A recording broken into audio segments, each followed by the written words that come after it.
আল্লাহু আকবার,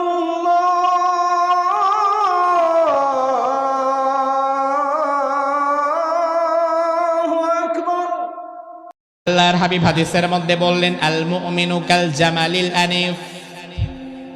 লা ইলাহা ইল্লাল্লাহ পরে যে ব্যক্তি ইমানদার হবে, ওই ইমানদারের উদাহরণ থাকবে নাকে রশি বাঁধানো উটের ন্যায়। ১৫০০ বছর আগে আরব সমাজে যে প্রাণীর সংখ্যা বেশি ছিল, ওই প্রাণীর নাম কি?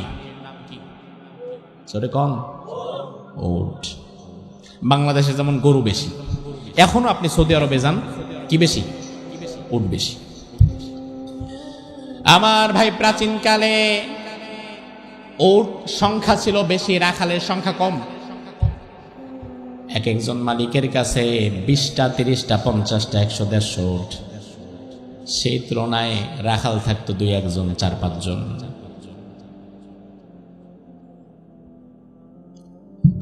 স্বাভাবিকভাবেই মানুষের চাইতে উটের শক্তি বেশি। এখন একজন রাখালের কাছে মালিক উট দিছে ৫০টা, ৩০টা, ২০টা। উট যদি একটা এক এক দিকে দৌড় মারে, রাখাল কোনটারে সামলাবে? এই জন্য প্রাচীন জামানায় মালিকেরা বাজার থেকে উট কেনার পরে লোহার আংটা গরম করে উটের নাক ছিদ্র করে ফেলতো। উটের নাক ছিদ্র করে ওই লোহার আংটার মধ্যে রশি বাঁধায়া ওই রশি দিত রাখালের হাতে। উট যতই শক্তিশালী হোক, লাভ কি? কারণ নাক তো আর শক্তিশালী না, নাক তো নরম। এই জন্য নরম জায়গায় যখন রশি বাঁধানো থাকতো, এখন রাখাল উটের রশি ধরে যাইতো যেই দিকে, উটেরও যাওয়া লাগতো সেদিকে। রাখাল যদি ডানে যেত, উট ডানে যাওয়া লাগে। রাখাল যদি বামে যায়, উটকেও বামে যাওয়া লাগে। রাখাল যদি দাঁড়ায়, উটও দাঁড়ায়। রাখাল যদি বসে, উটও বসে। তার কারণ ওটা ভালো করেই জানে, আমার রাখাল ডানে গেছে আর আমি যদি বামে যেতে চাই, তাইলে আস্তে করে আমার নাকটা ছিঁড়ে যাবে। আল্লাহর হাবিব বললেন, ইমানদার লা ইলাহা ইল্লাল্লাহ পড়ার পরে তার উদাহরণ ওই নাকে রশি বাঁধানো উটের ন্যায়। আল্লাহ তাআলা তার জীবনে লা ইলাহা ইল্লাল্লাহর রশি ফিট করে দিছে, ইমানের একটা রশি লাগায়া দিছে। এবার আল্লাহ তাআলা বলবেন যেদিকে যেতে, তার সেদিকে যাওয়া লাগবে। আল্লাহ ব্যবসা করতে বলবেন যেভাবে, ইমানদারের ব্যবসা করা লাগবে সেভাবে। আল্লাহ পরিবারটাকে চালাতে বলবেন যেভাবে, ইমানদারের পরিবার চালাতে হবে সেভাবে। আল্লাহ তাআলা ইনকাম করতে বলবেন যেভাবে, ইমানদারের ইনকাম করা লাগবে সেভাবে। আল্লাহ তাআলা রাজনীতি করতে বলবেন যেভাবে, ইমানদারের রাজনীতিটাও করা লাগবে সেভাবে। এটা যদি না হয়, আপনি লা ইলাহা ইল্লাল্লাহ দাবি করার পরে পরিবারটারে পর্দায় চালান না, বউরে নিজের বালেগা মেয়েরে সমাজের মানুষের সাথে বেড়ান, সবার সামনে উপস্থাপন করেন, আপনি লা ইলাহা ইল্লাল্লাহ আল্লাহ ছাড়া কারো হুকুম মানি না, আল্লাহ ছাড়া কারো গোলামি করি না, আল্লাহ ছাড়া আমি কারো আইন মানি না, এই কথার সাক্ষ্য দেওয়ার পরেও আপনি ব্যবসার মধ্যে ঢুকাইছেন সুদ। লা ইলাহা ইল্লাল্লাহ এই সাক্ষ্য দেওয়ার পরে আপনার রাজনীতি হয় দুর্নীতির রাজনীতি, মানুষের হক মারার রাজনীতি। তাইলে বোঝা লাগবে আপনার কালিমা আব্দুল্লাহ বিন উবাইয়ের কালিমার মতো হয়ে গেছে। ওই কালিমার মুখের কথার সাথে বাস্তবের কাজের কোনো মিল নাই। ইমানদার যদি হতে চান, তাইলে কালিমার মুখের কথার সাথে বাস্তবের কাজের মিল থাকার দরকার আছে না নাই? এজন্য আল্লাহ রাব্বুল আলামিন বললেন, ও ইমানদার সাক্ষ্য দাও, আল্লাহু লা ইলাহা ইল্লা হুয়াল হাইয়ুল কাইয়্যুম, আমি আল্লাহ ছাড়া তোমার কোনো ইলাহা নাই, তোমার কোনো মালিক নাই। বিশ্বনবী বললেন, মান আতা ওয়া হুয়া ক্বালা লা ইলাহা ইল্লাল্লাহ, মান ক্বালা লা ইলাহা ইল্লাল্লাহ খালিসাম মিন কলবিহি ওয়া মাতা আলা যালিক দাখালাল জান্নাহ। কোন বান্দা যদি লা ইলাহা ইল্লাল্লাহ পড়ে, লা ইলাহা ইল্লাল্লাহর উপরে জীবন কাটায় এবং লা ইলাহা ইল্লাল্লাহর উপরে মৃত্যুবরণ করতে পারে, আল্লাহর জান্নাত আল্লাহ ওই বান্দাকে দিয়ে দেবেন।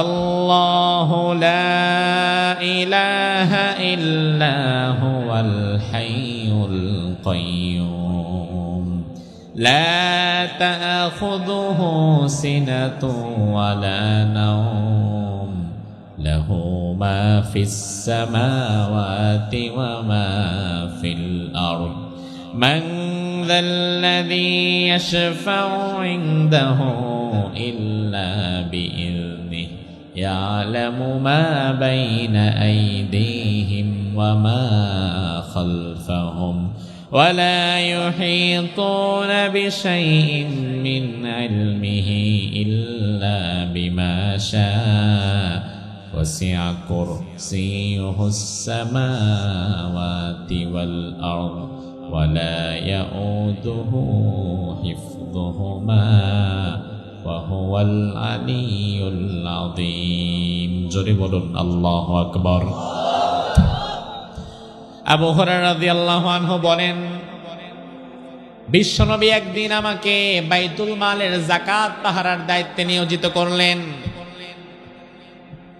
মুসলমানদের রাষ্ট্রীয় যে ব্যাংক, ওই ব্যাংকের নাম বাইতুল মাল। ওই ব্যাংকের নাম, ওই ব্যাংকটা চলতো সুদ দিয়ে, হ্যাঁ নাকি যাকাত দিয়ে? মুসলমান দেশের অর্থনৈতিক ব্যবস্থা সুদ ভিত্তিক হবে না, হবে যাকাত ভিত্তিক। আর আপনার দেশে হয়েছে কোনটা? এই দেশের মুসলমান নামাজও পড়ে আবার সুদও খায়। ওই যে আমার আগে অতিথি সাহেব কথায় কথায় বলে গেলেন, বাংলাদেশের মতো পৃথিবীর অন্য কোন দেশে এত ওয়াজ মাহফিল নাই, এত মানুষকে দ্বীনের দাওয়াতের প্রতি, তাবলীগের প্রতি ডাকে, এমন কোন নজির নাই। তাহলে বাংলাদেশে এত ওয়াজ নসিহত, এত নামাজ রোজা থাকার পরেও আমাদের পরিবর্তন হয় না কেন? আমার ভাই, তার কারণ হচ্ছে এই দেশের মুসলমানদের মধ্যে নামাজ রোজা হজ যাকাত যতটুকু আছে আছে, তবে ইমানের মধ্যে মূলত ভেজাল আছে। ভেজাল তো আসল জায়গায়। এখন ইমানে যার ভেজাল, ওই লোক নামাজও পড়বে, সুদও খাবে, সুদও খাবে, আবার হজেও যাবে। হজ থেকে ফিরে এসে সুদের ব্যবসা আবার আগের মতোই চালাবে। এমন হাজি আছে না নাই? লাভ কি? তার থেকে আপনি কি আশা করেন? ও তো ইমানই বোঝে নাই। আমার ভাই আবু হুরায়রা বলেন, বিশ্বনবী একদিন আমাকে যাকাত পাহারা দেওয়ার জন্য নিযুক্ত করলেন। অনেকগুলো যাকাত কালেকশন হয়ে গেছে। এই যাকাতগুলো বাইতুল মাল একটা ঘরের মধ্যে রাখা হয়েছে। এই ঘরের চাবিটা, রাসূল বলেন, আবু হুরায়রা, ভেতরে যত সম্পদ আছে এই চাবিটা তুমি রাখো, রাতের বেলা চোর আসতে পারে। আবু হুরায়রা রাদিয়াল্লাহু আনহু চাবিটা নিয়ে রাত্রিবেলা মুসলমানদের সম্পদ বাইতুল মাল পাহারা দিচ্ছে। চিন্তা করছে যে এভাবে জেগে জেগে দাঁড়িয়ে থেকে পাহারা দেওয়া তো কঠিন, ঘুমিয়ে পড়ি। আবার চিন্তা করলো, না, ঘুমায় যাওয়া ঠিক হবে না, তাহলে পাহারায় ঘাটতি হবে। আরেক কাজ করা যায়, জেগে জেগে পাহারা না দিয়ে আমি নামাজে দাঁড়াই, নামাজও হইল পাহারাও হইল, এক কামে দুই কাম। কারণ সাহাবায়ে কেরাম সময় পেলেই এটাকে আখিরাতের জন্য কাজে লাগাতেন। আবু হুরায়রা নামাজে দাঁড়িয়ে গেছে। নামাজ চলাকালীন হঠাৎ করে আবু হুরায়রার কানের মধ্যে আওয়াজ এলো, বাইতুল মালের গেট খুলে কোন একজন ভেতরে ঢুকে গেছে। অতি দ্রুত নামাজটা শেষ করলেন। নামাজ শেষ করে বাইতুল মালে দেখে দরজা খোলা। ভেতরে ঢুকে দেখে এক ব্যক্তি বাইতুল মাল থেকে খাদ্য শস্ত্র যা আছে বিরাট এক বস্তায় ভরে ফেলছে। এখন শুধু বাড়ি যাওয়ার বাকি। আবার এনে ধরে ফেলছে, এই দাঁড়াও, কি ব্যাপার, কে তুমি? চুরি করছো বাইতুল মালের সম্পদ, রাসূলুল্লাহর কাছে সকালবেলা হাজির করব। চোর বলছে, আবু হুরায়রা, ইন্নী মুহতাজ, আমি গরিব মানুষ, ওয়া আলাইয়া ইয়াল, আমার পরিবার আছে, ওয়ালিয়া হাজা, আমার অনেক অভাব আছে রে ভাই, আজকের মতো আমার ছেড়ে দাও, মাইরো না, আজকের মতো একটু আমাকে যদি মাফ করো, আমি আর কোনোদিন আসবো না। আবু হুরায়রা চিন্তা করলেন, আহারে বেচারার যেহেতু এত কষ্ট, আর তো আসবে না, মাফ করে দেই। মাফ করে দিলেন, চলে গেল। কারণ সাহাবীদের মন শক্ত না নরম? পরদিন ফজরের নামাজে আবু হুরায়রা চলে গেলেন। বিশ্বনবী ফজরের নামাজ শেষ করে সাহাবীদের দিকে ঘুরে বসলেন। এবার আবু হুরায়রাকে ডেকে বললেন, ও আবু হুরায়রা দাঁড়িয়ে যাও। আবু হুরায়রা রাদিয়াল্লাহু আনহু দাঁড়িয়ে গেলেন। বিশ্বনবী বললেন, আইনা সিরুকাল বারিহা, ও আবু হুরায়রা, গত রাতে যেই বন্দীকে তুমি আটক করেছিলে ওই চোরের খবর কি? চোর কোথায়? আবু হুরায়রা বলে, ইয়া রাসূলুল্লাহ, ওই চোরে যে আমি আটক করছিলাম আমি ছাড়া আর আল্লাহ ছাড়া কেউ জানে না, আপনি জানলেন কেমনে? বিশ্বনবী বলল, যে আল্লাহ তোমার চোরের খবর জানে ওই আল্লাহ আমারও জানায় দিয়েছে, আমিও জেনে গিয়েছি চোর কোথায়। আবু হুরায়রা বলে, ইয়া রাসূলুল্লাহ, ওই চোর এমন ভাবে কাকুতি মিনতি করেছে, তাকে না ছেড়ে আমি পারলাম না, ছেড়ে দিয়েছি, তবে আর কোনোদিন আসবে না, সে হেদায়েত পেয়ে গেছে। রাসূল বলে, হেদায়েত কিছুই পায় নাই, বরং ওয়াসায়াউদ, সে আজকে রাত্রে আবার আসবে। বলেন এখন কেমন লাগে? আজকে বলে আবার আসবে, আবার রাসূল যেহেতু বলছে তাইলে মিথ্যা হবে? আবু হুরায়রা বলে, আজকে যদি আসে তাইলে তার একদিন তো আমার একদিন, দেখালাম। আবু হুরায়রা রাদিয়াল্লাহু আনহু দ্বিতীয় দিন সহজে আর নামাজে দাঁড়ায় না। গভীর রাত হয়ে গিয়েছে, তখনও নামাজে দাঁড়ায় না। রাত প্রায় শেষ হতে চলেছে। আবু হুরায়রা এবার চিন্তা করছে, আসার থাকলে তো আরো আগেই আসতো। সারা রাত পার হয়ে গেছে, এখন আর আসবে না। যেহেতু তাহাজ্জুদের শেষ সময় চলছে, আমি আমার আল্লাহর জন্য 2 রাকাত তাহাজ্জুদ পড়ে নেই। যখনই নিয়ত করে আবু হুরায়রা বলে আল্লাহু আকবার, পাশ থেকে দেখে চোর লাব্বাইক। আবু হুরায়রার নিয়ত বাধাও সারা, চোরের লাব্বাইক বইলে হাজিরা দেওয়াও সারা। আমি তো আসি, আপনার তো একটু দাঁড়ানো দেরি হচ্ছে দেখে আমি পালাই আসি। এখন সাহাবীদের নামাজ দেখেন, আমাদের নামাজে তো মশা যদি কামড় দিয়া দৌড় মারে, এই মশা মারার লিগা নামাজ ছেড়া দৌড় মারে, এমন মানুষ আমরা। এই মশা মারা লাগবে আমার। সাহাবীদের নামাজ আল্লাহু আকবার নিয়ত করার পরে এত তাড়াতাড়ি কি আর ছাড়া যায়? পুরা নামাজটা আবু হুরায়রা একটু দ্রুত শেষ করলেন, কিন্তু আর কত দ্রুত শেষ করার পরও গিয়ে দেখে চোর মোটামুটি আগের দিনের মতো বস্তা একটা ভরে ফেলছে। আবু হুরায়রা বলে, আজকে তোর কোনো মাফ নাই, বেয়াদব, আজকেও আসছিস তুই না, রাসূলের দরবারে তোকে নিয়ে যাবো। দ্বিতীয় দিন চোর আরো বেশি কান্নাকাটি করে বলে, আজকে যদি আমারে ছেড়ে দাও আমি আর কোনোদিন আসবো না আবু হুরায়রা, আজকের মতো মাফ করে দাও, কারণ আজকে যে পরিমাণ সম্পদ আমি চুরি করছি, এই সম্পদটুকু চুরি করলে রাসূল আমার হাত কেটে দিবে, এটা আমি জানি, আমি আমার হাতটা হারাতে চাই না, আজকের মতো আমার মাফ করে দাও। তাইলে চোরও বুঝতো কতটুকু সম্পদ চুরি করলে হাত কাটা লাগে, যেটা এই সমাজের অনেক সুশীল নেতারাও জানে না। আসলে বিষয়টা এমন না, জানে তো ঠিকই, মানে না। তার কারণ তোমার নেতা ভালো করেই জানে, যদি ইসলামের চুরি করলে হাত কাটার আইন যদি কোনোদিন সংসদে পাশ হয়ে যায়, তাহলে ওই আইন পাশ করবে যারা, তাদের অর্ধেকের বেশির হাত থাকবে না। আবু হুরায়রা দ্বিতীয় রাতেও মাফ করে দিলেন। বিশ্বনবীর দরবারে চলে গেলেন। আল্লাহর হাবিব দ্বিতীয় দিন ফজরের নামাজ শেষ করে বললেন, আবু হুরায়রা, আইনা সিরুকাল বারিহা, চোরের খবর কি? আবু হুরায়রা বললেন, ইয়া রাসূলুল্লাহ, আজকে এমন ভাবে মাফ চাইছে, তওবা করছে, আর জীবনে কোনোদিন আসবে না, আপনি নিশ্চিত থাকেন, এই জন্য ছেড়ে দিছি। এখন আমাদের সিকিউরিটি গার্ডেরা যদি এমন দয়াবান হইতো, তাইলে আমাদের ব্যাংক প্রতি রাত্রে খালি হইতে থাকতো। আবু হুরায়রা দয়াবান, ছেড়ে দিছে। বিশ্বনবী বললেন, ও আবু হুরায়রা, ইন্নাহু ক্বাদ কাযাবাকা ওয়া সায়াউদ, ওই চোর তোমারে মিথ্যা বলেছে, ওই চোর আজকে রাত্রে আবারও চুরি করতে আসবে। তাইলে আজকে রাত্রেও যদি আসে, তাইলে কয়দিন হবে? কয়দিন? আবু হুরায়রা বলে, আসলে এটা আমার মানিজ্যতের প্রশ্ন, আজকেও যদি আসে, ওর একদিন কি আমার একদিন, ওরে আজকে আমি জীবনও ছাড়বো না, নিয়ে আসবো আপনার কাছে। আবু হুরায়রা তৃতীয় রাতে একদম মানজা মেরে বসছে, কোমরে গামছা বেঁধে, আর নড়াচড়া নাই।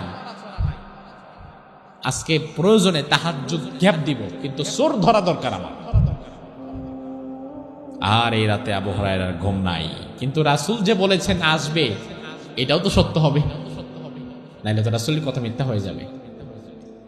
তা আবু হুরায়রা এই দিন আর নামাজে দাঁড়ালো না। তৃতীয় রাতে বসে বসে পাহারা দিচ্ছে। রাত্রিবেলায় কতক্ষণ আর বসে থাকা যায়? ঝিমুনি কার নাশ। আপনাদের চট্টগ্রাম শহরে যদি দেখবেন রাত্রে সিকিউরিটি গার্ড যাদের দায়িত্ব রাস্তা পাহারা দেওয়া, রাত 3টা 4টা 2:30টার পরে গিয়া দেখবেন এরাও মাঝে মাঝে কাইত হয়ে ঝিমায় গেছে, এরাও ঘুমিয়ে যায়, ঝিমিয়ে যায়। মানুষ তো আবু হুরায়রা একটু ঝিমায় গেছে, চোখটা লাগার সাথে সাথে চোর এসে হাজির। আবু হুরায়রা একদম হাতে নাতে ধরে ফেলছে, ধরে বলে চুপ, কোনো কথা বলবি না, আজকে দুনিয়া কিয়ামত হয়ে গেল, তোরা আমি নিয়ে যাবো। রাসূলের কাছে আমি 3 দিন লজ্জিত হয়েছি, আজকে আর না। বলে আবু হুরায়রা আমিও জানি তুমি আজকে আমারে ছাড়বা না, তবে আজকে যদি তুমি আমারে ছাড়ো আমিও তোমারে কিন্তু খালি হাতে দিব না। খালি হাতে দিবি না মানে এগুলা দিয়ে যাবি নাকি আমারে? না, এগুলা না, চুরির মাল তোমারে দেব না, এগুলা তো আমি নিয়ে যাব। তবে তুমি যদি আজকে আমারে ছাড়ো এমন একটা আমল তোমারে শিখায়া দেব, যে আমলটা আমার বিশ্বাস তুমি জানতে না, ওই আমলটা যদি করো সারা রাত রহমতের ফেরেশতা তোমারে পাহারা দিয়ে রাখবে। আবার দিনের বেলা যদি করো সারা দিন রহমতের ফেরেশতা তোমারে পাহারা দিয়ে রাখবে। আহারে, দুনিয়ার সম্পদের প্রতি আমাদের যতটা আকর্ষণ, আখিরাতের সম্পদের প্রতি সাহাবীদের আকর্ষণ তার চেয়ে বেশি। দুনিয়ার সম্পদ দিয়ে তাদেরকে কেনা যাবে না, তবে আখিরাতের লোভ দেখাইলে তাদেরকে আটকানো যাবে না। আবু হুরায়রা দেখেন, চোরের কথা এটা সত্য হতে পারে, মিথ্যাও হতে পারে, কিন্তু আখিরাত নিয়ে কথা বলছে তো আবু হুরায়রার মন আবার নরম হয়ে গেছে। আবু হুরায়রা বলে, আচ্ছা সত্যি এমন কোন আমল তুই জানিস আমারে শিখাবি? চোর বলে, অবশ্যই শেখাবো, তবে শর্ত একটা, আমারে ছেড়ে দেওয়া লাগবে, নয়তো আমি শিখাইলাম পরে আমারও ছাড়লা না, তাই তো লাভ হইল না। আমারে ছেড়ে দেওয়া লাগবে, তাহলে আমি শেখাবো। আবু হুরায়রা বললেন, শিখিয়ে দাও, তোমারে ছেড়ে দেব, কথা দিলাম। বিশ্বনবীর সঙ্গে যে বোঝাপড়া করা দরকার ওটা আমি করব, আগে আমারে শিখায় দাও। চোর বললে, শোনো আবু হুরায়রা, ইদা আওয়াইতা ইলা ফিরাশিক ফাকরা আয়াতুল কুরসি। ও আবু হুরায়রা, শুনে নাও, তুমি যখন সারা দিনের সব কাজ শেষ করে সারা নামাজের পরে বিছানায় ঘুমাতে যাবা, ওই সময় একবার চোখটা বন্ধ করে আয়াতুল কুরসি পাঠ করবা।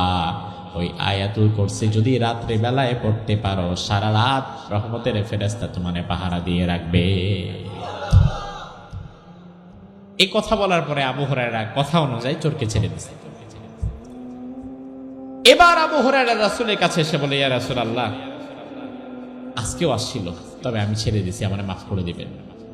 তবে আমি এমন একটা আমল তার কাছ থেকে শুনলাম, এই আমলটা আসলে সঠিক কিনা আমি এটাও জানি না, আপনার কাছে জানতে চাই। কি আমল? বললো, ওই চোর আমারে শিখায় দিছে রাত্রিবেলা নাকি আয়াতুল কুরসি পড়লে সারা রাত রহমতের ফেরেশতা আমারে পাহারা দিয়ে রাখবে। রাসূল এবার বললেন, ইন্নাহু ক্বাদ সাদাকাকা, এই চোর এবার তোমার যেটা বলছে এটা 100-100 সত্য বলে গেছে। তাইলে চোর এটাও মাঝে মাঝে সত্য বলে। রাসূল বললেন, এই চোর তোমারে যা বলেছে সত্য বলেছে, ওয়া হুয়া কাযুব, তবে সারা জীবনে এছাড়া যা বলছে সব মিথ্যা বলছে। আবু হুরায়রা, তুমি কি জানো এই চোরকে? আবু হুরায়রা বলে, না, কে? এটা তো মদিনায় দেখিও নাই আগে, মদিনার বাইরে থেকে আসছে বোধহয়। রাসূল কয়, শুধু মদিনার বাহির থেকে না, যাকা শয়তান, এটা হচ্ছে ইবলিস শয়তান। চোরের বেশ ধরে আসছিল, তুমি যদি তাদের ধরে রাখতে পারতা তাহলে সাহাবীরাও তাদের দেখত, কিন্তু ওই যে আয়াতুল কুরসির আমল শিখায় দিয়ে আসে আস্তে করে বোকার পার। কিন্তু শয়তানের যে জ্ঞান আছে, এলেম আছে, এটা বোঝা যায় যে আয়াতুল কুরসির আমল সেও জানে। তাইলে শুধু এলেম থাকলেই ভালো হওয়া যাবে না, এলমের সাথে আমলও থাকা লাগবে।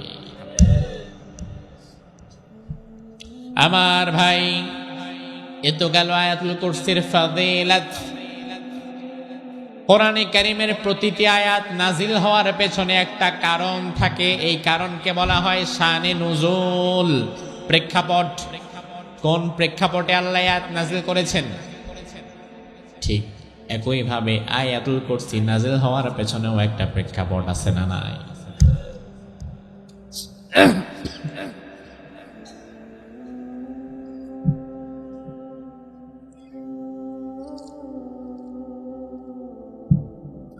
মদিনার ইহুদিরা রাসূলের কাছে একদিন এসেছে, এসে বলে, ইয়া রাসূলুল্লাহ, মুসলমানরা আপনাকে আল্লাহর রাসূল হিসেবে সাক্ষ্য দেয়, আমরা দেই না।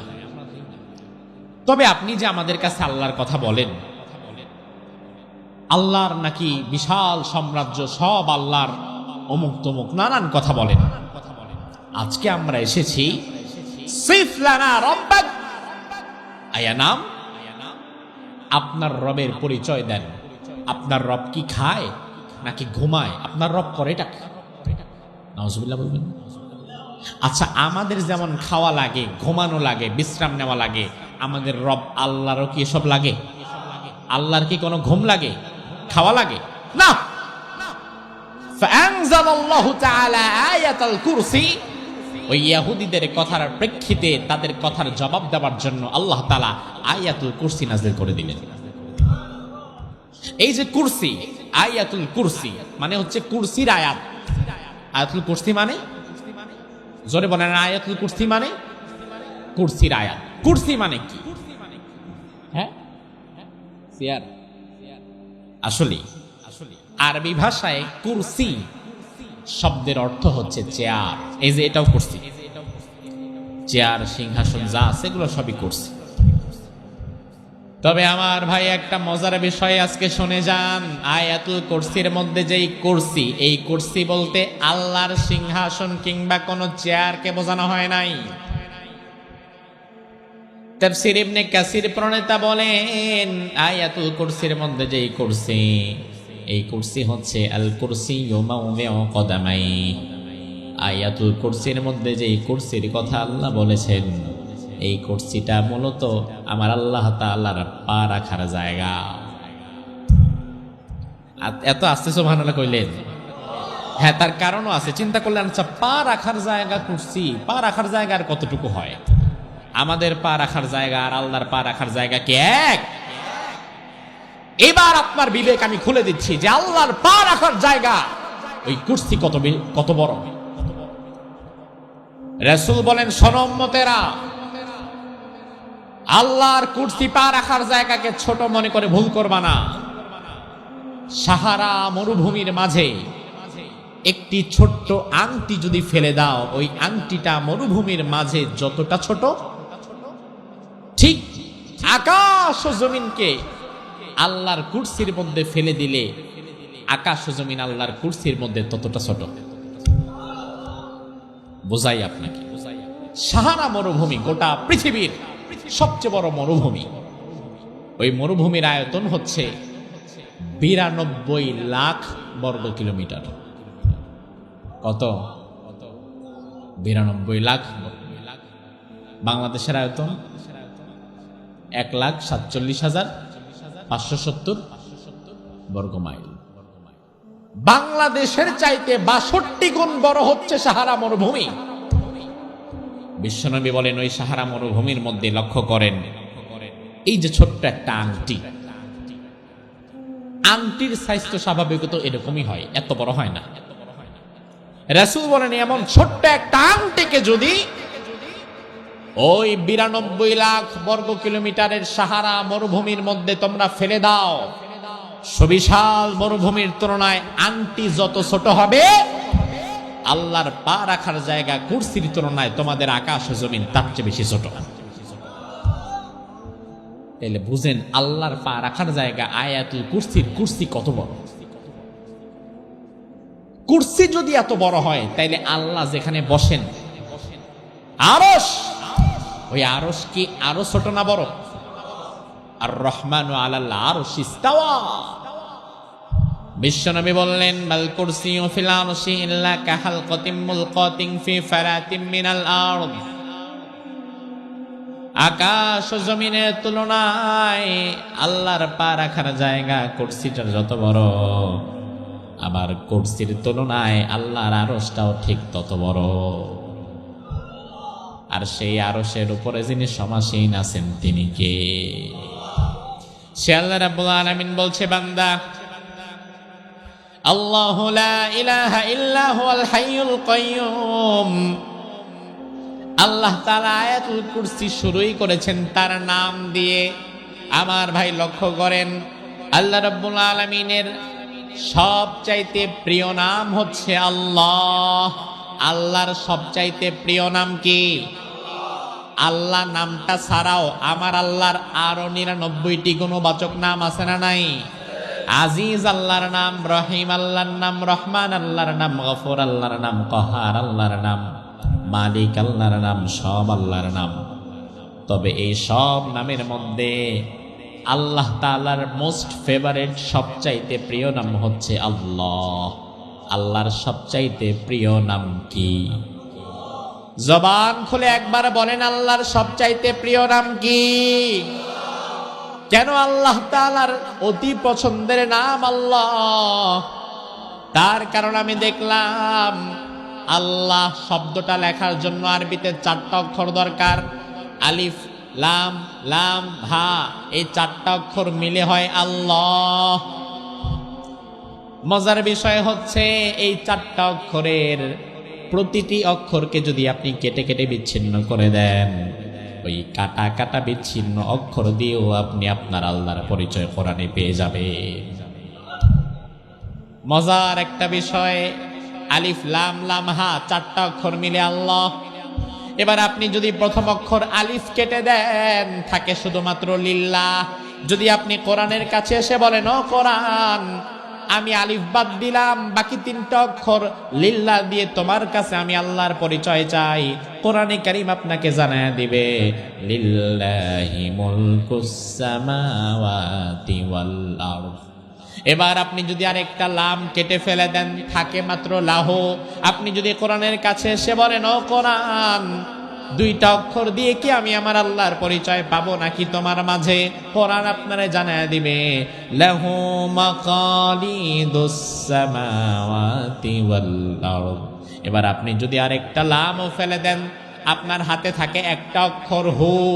আপনি যদি কোরআনে বলেন, ও কোরআন, শুধুমাত্র হু দিয়া আমি আমার আল্লাহর পরিচয় পাবো নাকি তোমার মধ্যে? কোরআন বলবে সমস্যা নাই, হু আল্লাহুল্লাযী লা ইলাহা ইল্লাহু আলিমুল গায়বি ওয়াশ শাহাদাতি হুয়ার রহমানুর রহিম। সুবহানাল্লাহ। তাইলে আল্লাহ তাআলার সবচেয়ে পছন্দনীয় নাম আল্লাহ। জোরে কোন, আল্লাহর সবচেয়ে পছন্দনীয় নাম কি? আবার আয়াতুল কুরসি শুরুই হইছে কি দিয়া? আল্লাহ। আমার আল্লাহ বলে, ও বান্দা শুনে নাও, লা ইলাহা ইল্লাহু, আমি তোমার এমন আল্লাহ, আমি ছাড়া তোমার কোনো ইলাহ। ইলাহ মানে কি? মুফাসসিরগণ বলেন, আল ইলাহু আল্লাযী ইউলাহু আই ইউবাদু ওয়া ইউতা। আমি আর আপনাদের কাছে কি তাফসীর করব? আমি তো কোনো মুফাসসির না ভাই, বরং আসল মুফাসসির যারা ছিলেন আল্লামা হাফেজ ইমাদুদ্দিন ইবনে কাসির, জালালউদ্দিন সৈয়দী রাহিমাহুল্লাহ, ইবনে হাজার আসকালানী রাহিমাহুল্লাহ। আমরা বর্তমানে যারা আছি, আমরা মূলত তাদের তাফসীর পড়ে পড়ে আপনাদের শোনাই। আমাদের নিজেদের কোনো তাফসীর নাই, অতীতের মুফাসসিরদের তাফসীর কিতাবগুলো পড়ে আমরা আপনাদের কাছে কথাগুলো পৌঁছিয়ে দেই। মুফাসসিরগণ বলেন, ইলাহ বলা হয় এমন এক সত্তাকে, একমাত্র যার গোলামি করা লাগে, একমাত্র যার ইবাদত করা লাগে। ইলাহ হচ্ছে এমন এক সত্তা, তিনি ছাড়া কারো গোলামি করা যায় না, তিনি ছাড়া কারো ইবাদত করা যায় না। এই তিনি কে? এখন আমাদের সমাজের মানুষ আল্লাহর গোলামি করে যেমন, আবার নেতার গোলামি আর দলের গোলামিও করে তেমন। বরং ক্ষেত্র বিশেষ সমাজে আল্লাহর গোলামের সংখ্যা কম, নেতার গোলাম আর দলের গোলামের সংখ্যা বেশি। আমার ভাই কষ্ট পায়েন না, আগে বোঝেন কেন আমি বললাম এই সমাজে আল্লাহর গোলামের সংখ্যা কম, নেতার গোলাম আর দলের গোলামের সংখ্যা বেশি। বোঝেন আগে। আপনি একটা রাজনৈতিক দল করেন, করতেই পারেন, তাতে আমার আপত্তি নাই। আপনার রাজনৈতিক দলের নেতা বলল আগামীকাল সকাল 10টায় চট্টগ্রাম সিটি গেটে হাজির থাকবা, মিটিং আছে। কর্মী সকাল 10টার আগে সিটি গেটে হাজির। এবারে নেতা সিটি গেটে দাঁড়ায় বলল, আগামী সপ্তাহে আমাদের ঢাকায় পল্টন ময়দানে বিশাল সমাবেশ আছে, গাড়ি ভৈরা ভৈরা লোক যাওয়া লাগবে। কর্মী কিন্তু চট্টগ্রাম থেকে ঢাকায় গিয়া দলের সমাবেশে হাজির হয়, এমন কর্মীও আছে না নাই? ও ভাই, আমার নেতা যদি সকাল 10টায় ডাকে, কর্মী সকাল 10টায় হাজির। নেতা যদি রাতের 10টায় ডাকে, কর্মী রাতের 10টায় হাজির। নেতা চট্টগ্রাম শহরে ডাকলে কর্মী সেখানেও চলে যায়। আবার নেতা যদি ঢাকায় ডাকে, কর্মী সেখানেও চলে যায়। এবার আপনার রব, আপনার ইলাহ আপনাকে ফজরের সময় ডেকে বলল, আসসালাতু খায়রুম মিনান নাওম, ও বান্দা নামাজের দিকে আয়। হাইয়া আলাস সালাহ, আয় আয় নামাজের দিকে আয়। আপনি গেলেন না। আপনার ইলাহ, আপনার মালিক আপনারে আবার জোহরে ডেকে বলে, আয় নামাজের দিকে আয়। আপনি গেলেন না। আবার আপনার মালিক আপনারে বিকেল বেলায় ডেকে বলে, ও বান্দার দিন তো শেষ হয়ে গেল, নামাজের দিকে আয়। আপনি গেলেন না। মাগরিবের সময় আবার ডেকে বলে, হাইয়া আলাস সালাহ, আপনি তাও গেলেন না। এশার সময় আবার ডেকে বলে, বান্দারে সারাটা দিন চলে গেল, শেষবারের মতো তুই তোর ইলাহকে একটা সেজদা দিয়ে যা। আপনি তাও গেলেন না। সারা দিনে 5 ওয়াক্তর 1 ওয়াক্ত আল্লাহর ডাকে সাড়া দেয় না, এমন মুসলমান আমাদের চট্টগ্রামে আছে না নাই? নেতা যদি সকাল 10টায় ডাকে, আপনি সকাল 10টায় হাজির। নেতা যদি রাতের 10টায় ডাকে, আপনি রাতের 10টায় হাজির। নেতা যদি চট্টগ্রাম শহরে ডাকে, আপনি সেখানে হাজির। নেতা যদি ঢাকায় যেতে বলে, আপনি সেখানেও চলে যান। অথচ আমার আল্লাহ তাআলা দৈনিক 5 বার আপনারে ডাকে, আপনি একবারও আল্লাহর ডাকের জবাব দেন না। আমার ভাই, ভালো করে শোনেন, আপনি আল্লাহর গোলাম না, আপনি দল আর নেতার গোলাম হয়ে গেছেন। আমাদের সমাজে এমন লোক বেশি না কম? তুমি কেমনে দাবি করো ভাই তুমি মুসলমান? সে আল্লাহ রাব্বুল আলামিন বললেন, আল্লাহু লা ইলাহা ইল্লাহু, আমি এমন আল্লাহ, আমি ছাড়া তোমার কোনো ইলাহ। এই ইলাহকে বলা হয় কালিমাতুত তাওহীদ। এই ইলাহের ঘোষণা দিয়ে আপনার ইসলাম গ্রহণ করা লাগে।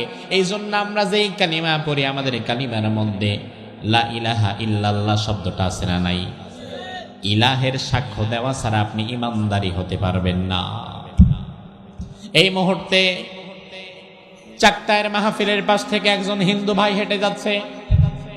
কোন একটা কথা শুনে যদি তার মনটা ঘুরে যায়, সে যদি চিন্তা করে আমার ইমান গ্রহণ করা দরকার, মুসলমান হওয়া দরকার, স্টেজে এসে সে যদি বলে আপনাদের হাজারো মানুষের সামনে, ভাই আমি ইসলাম গ্রহণ করতে চাই, ওই মুহূর্তে আমরা তাকে ইসলাম গ্রহণ করাবার জন্য যেই কালিমাটা পড়াবো, ওই কালিমার মধ্যে কি ইলাহ শব্দটা আছে না নাই? লা ইলাহা। ও ভাই, আমার ইমান যদি আনতে চান, লা ইলাহা ইল্লাল্লাহর সাক্ষ্য দেওয়া ছাড়া ইমানদার হতে পারবেন না। ইমানদার হতে গেলে ইলাহ আল্লাহকে মানাই লাগবে, লা ইলাহা ইল্লাল্লাহর কালিমা পড়াই লাগবে। লা ইলাহা ইল্লাল্লাহ, আল্লাহ ছাড়া আমার কোনো ইলাহ নাই, মালিক নাই, বিধানদাতা নাই, আইনদাতা নাই, এই সাক্ষ্য আপনারা দেওয়াই লাগবে। তারপরে ইমানের ভেতরে আপনি প্রবেশ করলেন। তবে আমার ভাই, লা ইলাহা ইল্লাল্লাহ ছাড়া ইমানদার হওয়া যাবে? সবাই বলেন, লা ইলাহা ইল্লাল্লাহ ছাড়া ইমানদার হওয়া যাবে? আবার লা ইলাহা ইল্লাল্লাহ পড়লেই কেবলমাত্র ইমানদার হওয়া যাবে না। কথাটা একটু ব্যাখ্যা সাপেক্ষ, ভালো করে বোঝেন কি বললাম আমি। শুধুমাত্র লা ইলাহা ইল্লাল্লাহ পড়লেও ইমানদার হওয়া যাবে না, আবার লা ইলাহা ইল্লাল্লাহ ছাড়াও ইমানদার হওয়া যাবে না। ও ভাই আমার, তার কারণ হচ্ছে লা ইলাহা ইল্লাল্লাহ শুনতে একই রকম হলেও ব্যক্তি বিশেষ লা ইলাহা ইল্লাল্লাহ কিন্তু ভিন্ন হয়ে যায়।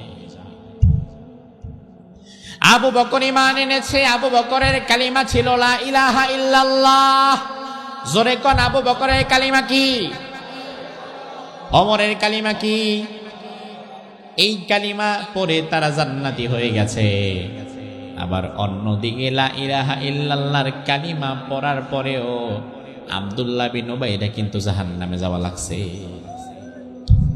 তার মানে ভাই, উভয়ের কালিমা শুনতে এক হলেও আসলে এক ছিল না। এই যে এখন আমরা হাজারো মানুষ মাহফিলে ওয়াজ শুনছি, আমাদের সবার কালিমা লা ইলাহা ইল্লাল্লাহ, সবাই সাক্ষ্য দিয়ে আমরা ঈমান এনেছি। আমাদের বাংলাদেশে একটা সম্প্রদায় আছে, ওই সম্প্রদায়ের নাম কাদিয়ানী সম্প্রদায়। নাম শুনছেন? শুনছেন? কাদিয়ানী মানে এমন এক দল যাদের সাথে আমাদের অমিলের জায়গা খুবই সামান্য, মিলের জায়গা বেশি। ঢাকার বকশীবাজারে কাদিয়ানীদের মসজিদ আছে, তারা আমাদের মতো নামাজ পড়ে, রোজা রাখে, হজ করে, যাকাত দেয়, আজান দেয়। আমাদের কালিমার কাদিয়ানীদের কালিমা একই, আমাদের কোরআন আর কাদিয়ানীদের কোরআন একই, সব আমাদের সাথে মিলে যায়। শুধুমাত্র কাদিয়ানী বেঈমান, কাদিয়ানী কাফের এই কারণে, কারণ কোরআনে আল্লাহ বলেছেন, মা কানা মুহাম্মাদুন আবা আহাদিম মির রিজালিকুম ওয়ালাকিন রাসূলুল্লাহি ওয়া খাতামান নাবিয়্যিন।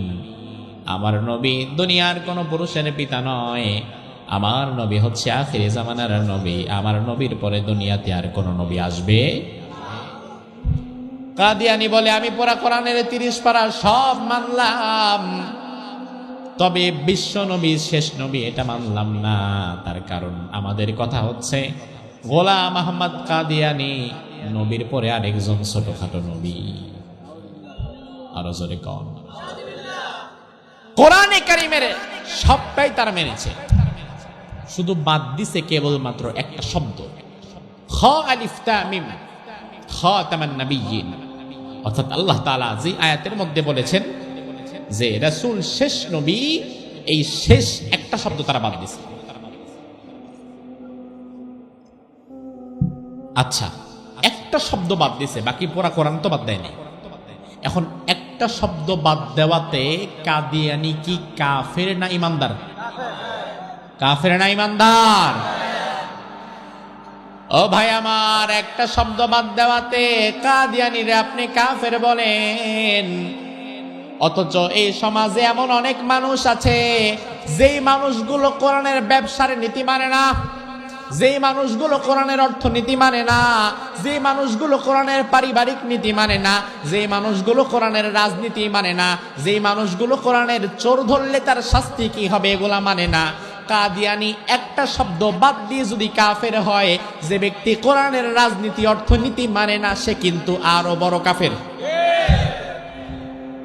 কাদিয়ানী বাদ দিছে একটা শব্দ, আর তুমি কিন্তু বাদ দিচ্ছ অনেকগুলা আয়াত।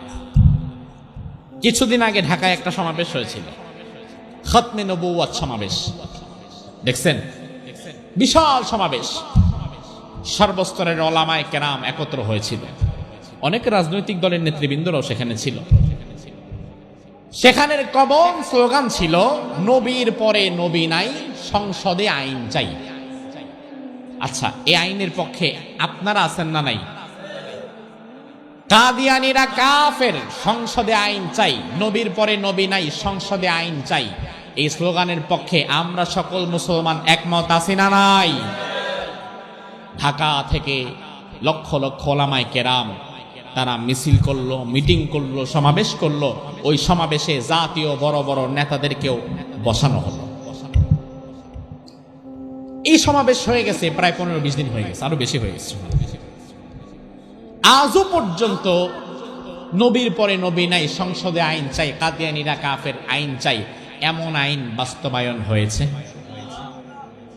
এই আইনের পক্ষে বিগত 55 বছরে কত ওলামায়ে কেরাম আন্দোলন করেছে। ইসলামী আন্দোলন চরমনায়ের হুজুর করেছে, এদিকে শাইখুল হাদিস আল্লামা আজিজুল হক রাহিমাহুল্লাহ মামুনুল হক সাহেবের বাবা তারা করেছে, জামাত ইসলামের হুজুররা করেছে। সর্বস্তরের ওলামায়ে কেরাম নবীর পরে নবী নাই, সংসদে আইন চাই, কাদিয়ানীদেরকে কাফের ঘোষণা করা লাগবে, সংসদে আইন করা লাগবে, এই কথা বলে বলে 55 বছর কত বড় বড় রথী মহারথী আলেমরা বিদায় হয়ে গেছে, কিন্তু সংসদে কোনো আইন পাস হয় নাই। আমি বলি, আগামী 100 বছরেও আইন পাস হবে না যদি না সংসদে আপনারা কোরআনকে বসাতে না পারেন।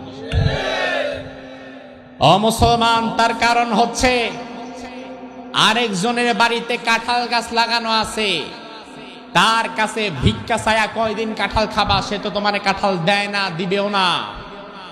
এদেশের তথাকথিত রাজনীতি যারা করে তারা কোনোদিন ইসলামী মূল্যবোধকে বিশ্বাস করবে না, তারা কোনোদিন কোরআন সুন্নাহর পক্ষে, আলেম ওলামায়ে কেরামের পক্ষে একটা আইন সংসদে পাশ করবে না। এজন্য আগামীর সংসদে যদি কাদিয়ানীদেরকে কাফের ঘোষণা করা লাগে, আগামী সংসদে যদি নিজের প্রাপ্য বুঝে নেওয়া লাগে, অমুক তমুক নেতার কাছে দাবি জানানো বাদ দিয়ে দাও, কোরআনকে সংবিধান বানায়া সব দলের ওলামায়ে কেরাম হাতে হাত রেখে সংসদে ঢুকে যাও। সংসদের মধ্যে কি আইন পাশ করবা সেটা তোমরা নিজেরাই ঠিক করে নাও।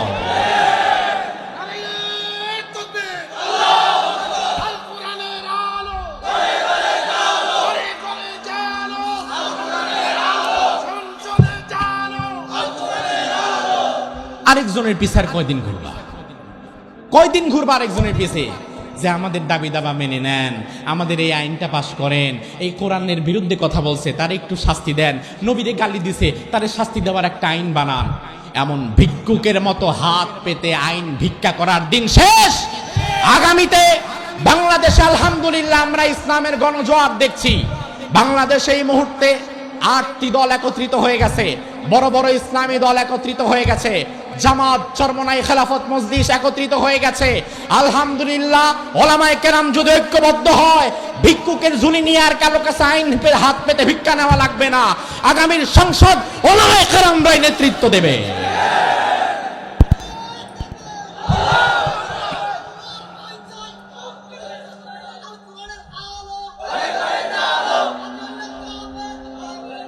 আমার ভাই, তার কারণ ওই ভিক্ষুকের মতো দাঁড়ায় থাকা আর তোমাদের মানায় না। এবার সময় এসেছে নিজের হিসাবটা বুঝে নাও, নিজের প্রাপ্যটা বুঝে নাও।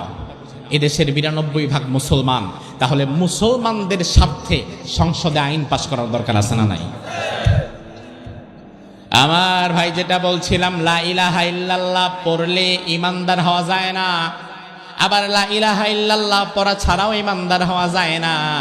ইমানদার হবে ওই ব্যক্তি যে লা ইলাহা ইল্লাল্লাহ পড়বে, আল্লাহ ছাড়া আমার কোনো ইলাহ নাই, কোনো মালিক নাই, কোনো আইনদাতা নাই, কোনো বিধানদাতা নাই। এই কথা মুখে পড়ার সাথে সাথে কাজে যে পরিণত করবে, অন্তরে যে তার পরিপূর্ণ বিশ্বাস রাখবে, একমাত্র সেই ইমানদার। আর যে ব্যক্তি শুধু মুখে পড়বে লা ইলাহা ইল্লাল্লাহ, আল্লাহ ছাড়া আমার কোনো মালিক নাই, আল্লাহ ছাড়া আমি কারো হুকুম মানি না, আল্লাহ ছাড়া আমি কারো গোলামি করি না, এটা শুধু মুখেই পড়বে, কাজে পরিণত করবে না, ওই ব্যক্তি আর যাই হোক ইমানদার হতে পারবে না। কারণ উভয়ের কালিমা শুনতে এক হলেও আসলে এক না। মিশরের একজন বিখ্যাত মুফাসসির ছিলেন সৈয়দ কুতুব। তিনি একটা তাফসীর লিখলেন, তাফসীরে নাম দিলেন তিনি তাফসীর ফি জিলালিল কোরআন। আমি রমজানে মিশর সফর করেছিলাম। ওই মিশরের বিখ্যাত মুফাসসির তাফসীর লিখলেন তাফসীর ফি জিলালিল কোরআন। ওই তাফসীরের মধ্য দিয়ে যুব সমাজ পরিবর্তন হয়ে গেল। মিশরের তৎকালীন বাদশা ছিল জামাল আব্দুন নাসের, জালিম। এই কথা বলবেন না, চাওয়ালা পানওয়ালা একটা কথাও চলবে না। জামাল আব্দুন নাসের ছিল মিশরের তৎকালীন জালিম প্রেসিডেন্ট, তার উপরে কেউ কথা বলতে পারত না। হঠাৎ করে তাফসীর ফি জিলালিল কোরআন পড়ে মিশরের যুবকেরা সিদ্ধান্ত নিল, এই মিশরে আমরা জামাল আব্দুন নাসেরের বাপের আইনে চলতে দেব না, জামাল আব্দুন নাসেরের নিজের আইনেও চলতে দিব না, বরং মিশরের জমিন যেহেতু আল্লাহর, এই জমিনে আইনও চলবে কার? আমাদের বানিয়েছেন কে? আমরা কোন পথে চলবো সেটা কারো বাবা ঠিক করবে না, সেটা ঠিক করবেন কে? মিশরের যুব সমাজ যখন রাস্তায় নেমে গেল, জামাল আব্দুন নাসের বলল, কি ব্যাপার? হঠাৎ করে মিশরের যুবকেরা খেপে গেল কেন, রাস্তায় নামলো কেন? গোয়েন্দা বিভাগের লোকেরা বলল, হুজুর, তার কারণ হচ্ছে এমন একজন মুফাসসিরের আবির্ভাব হয়েছে যে তাফসীরের মাধ্যমে মিশরের পথহারা যুবকদেরকে দ্বীনের পথে নিয়ে আসছে। জামাল আব্দুন নাসের বলল, এই মুফাসসিররা ধরে আনো। এটা চিরাচরিত নিয়ম, যেই মুফাসসিরের তাফসীরে সমাজ পরিবর্তন হয়, যার তাফসীর শুনে মানুষ ইসলামে প্রবেশ করে, যার তাফসীর শুনে পথহারা যুব সমাজ পথের দিশা খুঁজে পায়। যুগে যুগে এমন মুফাসসিরদেরকে জেলের ভেতরে হত্যা করা হয়েছে। জামাল আব্দুল নাসেরের কথায় সৈয়দ কুতুব রহিমাহুল্লাহ তাকে ধরে আনা হলো জেলখানায়। বলা হলো, তুমি এমন তাফসীর লিখেছো, তোমার তাফসীর পড়ে এখন মিশরের যুব সমাজ আল্লাহর আইন চায়। তারা আর আমার আইনে চলতে চায় না, আমি যেভাবে চালাবো সেভাবে চলতে চায় না, তারা আল্লাহর এবং রাসূলের বিধান মতো চলতে চায়। এই জঘন্য অপরাধ তুমি যেহেতু করেছো, তোমার আর বেঁচে থাকার অধিকার নাই, যাও, তোমার মৃত্যুদণ্ড দিয়ে দিলাম। 2-4-5 দিন পরে তার ফাঁসি হয়ে যাবে, ফাঁসিতে মৃত্যুদণ্ড হয়ে যাবে। ফাঁসির ঠিক এক মুহূর্তে মিশর যেহেতু মুসলিম কান্ট্রি, জামাল আব্দুল নাসের নিজেও মুসলমান, মিশরের সব লোক মুসলমান। ও ভাই আমার, দেখেন কালিমা কালিমা যে পার্থক্য হয়। জামাল আব্দুল নাসেরের দেশে মিশরে যে জেলখানা ছিল, বাংলাদেশে চট্টগ্রামে যে কারাগার আছে, এই কারাগারের ভেতরে কয়েদিদের নামাজ পড়ার জন্য আলাদা মসজিদ আছে না নাই? কারণ প্রতিটা মুসলিম দেশে কয়েদিদের নামাজের জন্য জেলখানার ভেতরে এই মসজিদ আছে। ওই কারাগার মসজিদ যেহেতু আছে, মসজিদের ভেতরে নামাজ পড়াবার জন্য একজন ইমামও আছে না নাই? জামাল আব্দুল নাসেরের কারাগারে মসজিদ ছিল, মসজিদের ইমামও ছিল। আজকে বিখ্যাত মুফাসসির সৈয়দ কুতুবের ফাঁসি হয়ে যাবে। কারাগার মসজিদের ইমাম ফাঁসির কয়েক ঘন্টা আগে সৈয়দ কুতুবের কাছে এসেছে। হাতের মধ্যে এমন একটা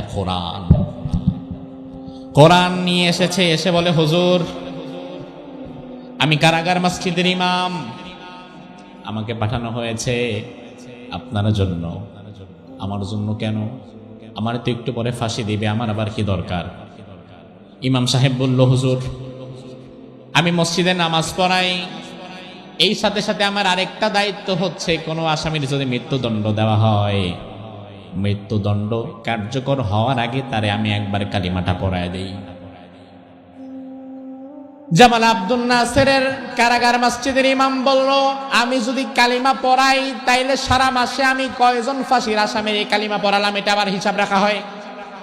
ওই হিসাবে আবার আমারে এক্সট্রা কিছু উপরিও দেওয়া হয়। এটা হচ্ছে আমার পার্ট টাইম ইনকাম।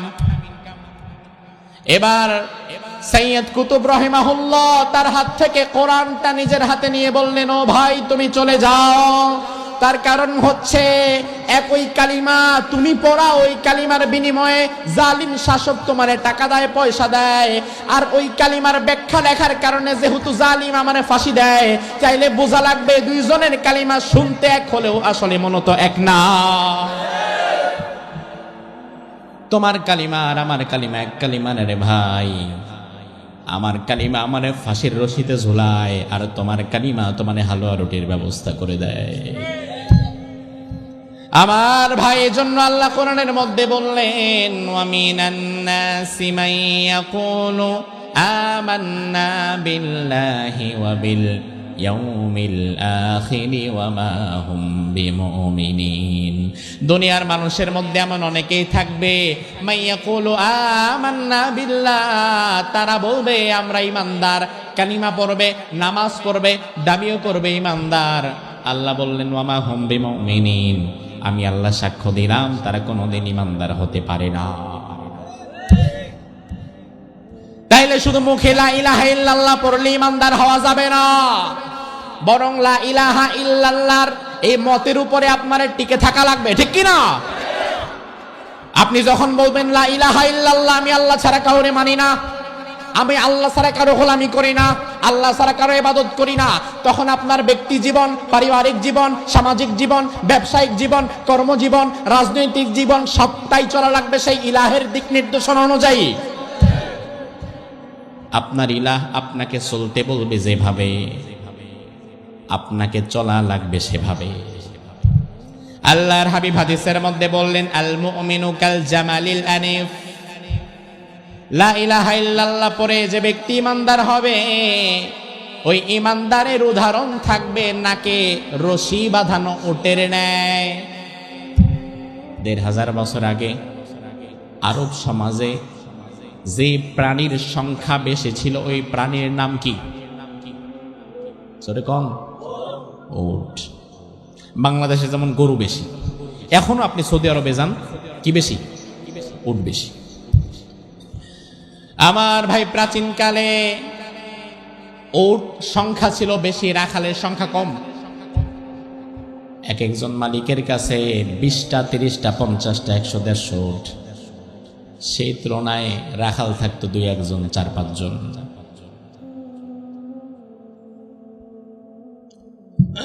স্বাভাবিকভাবেই মানুষের চাইতে উটের শক্তি বেশি।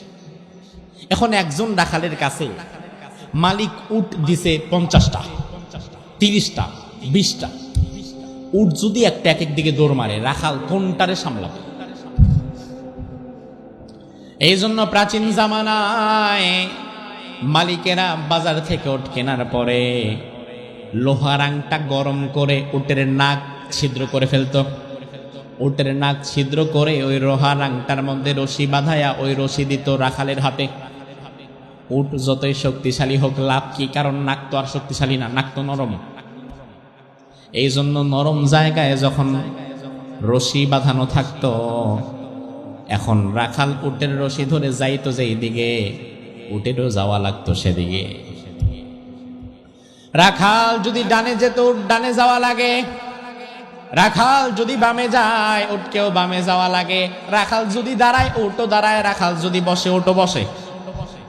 তার কারণ ওটা ভালো করেই জানে, আমার রাখাল ডানে গেছে আর আমি যদি বামে যেতে চাই, তাইলে আস্তে করে আমার নাকটা ছিঁড়ে যাবে। আল্লাহর হাবিব বলেন, ইমানদার লা ইলাহা ইল্লাল্লাহ পড়ার পরে তার উদাহরণই নাকে রশি বাঁধানো টেনে নেয়।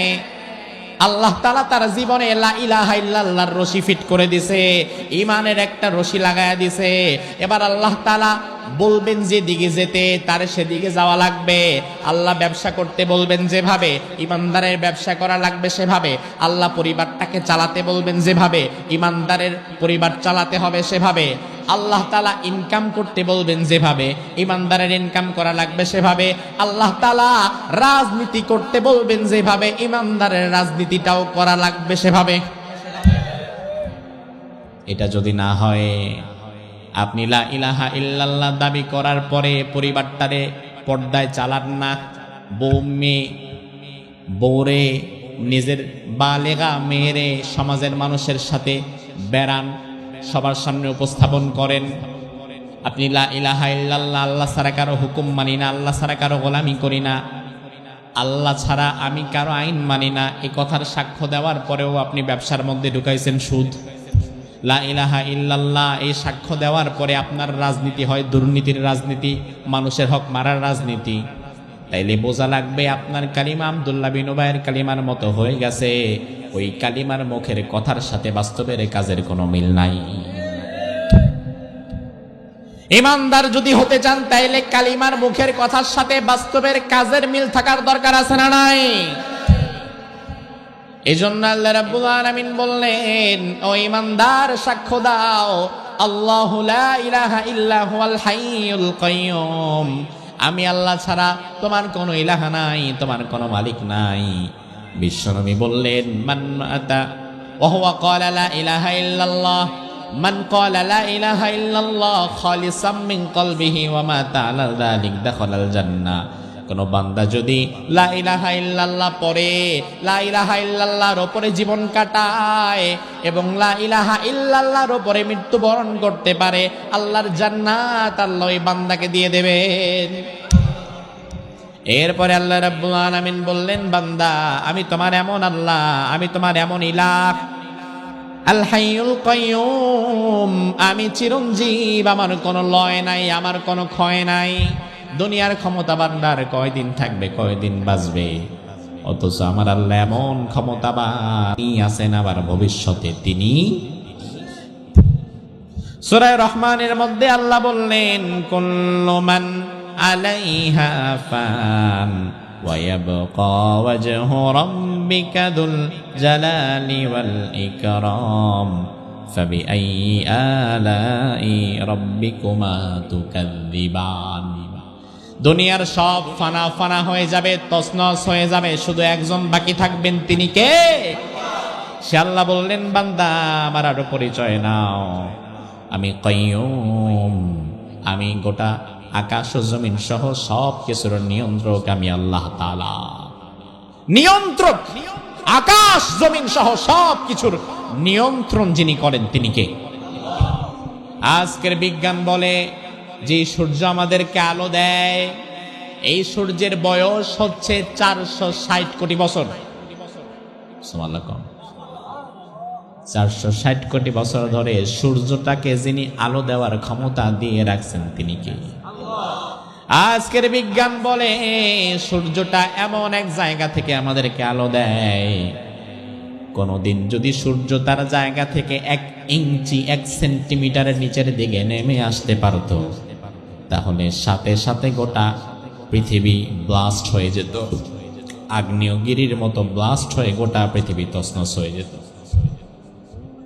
আবার সূর্য এখন যেখানে আছে, কোনদিন যদি তার 1 সেন্টিমিটার উপরের দিকে উঠে যেতে পারত, সারা পৃথিবী সাথে সাথে বরফ হয়ে যেত, ডিপ ফ্রিজ হয়ে যেত।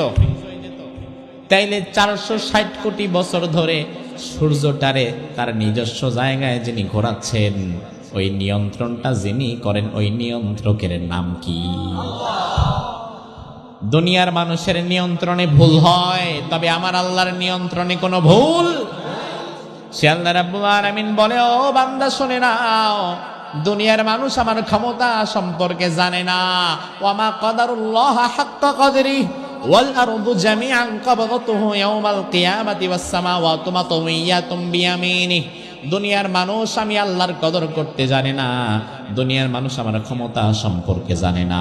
এই জন্য ভাই আমি তোমারে বলি, অমুক নেতা তমুক নেতার পেছনে গোলামি করার চিন্তা বাদ দাও, কারণ তোমার নেতা আগে ছিল এখন নাই, আবার আগে ছিল না এখন আছে, আবার আজকে আছে তো কালকে নাই।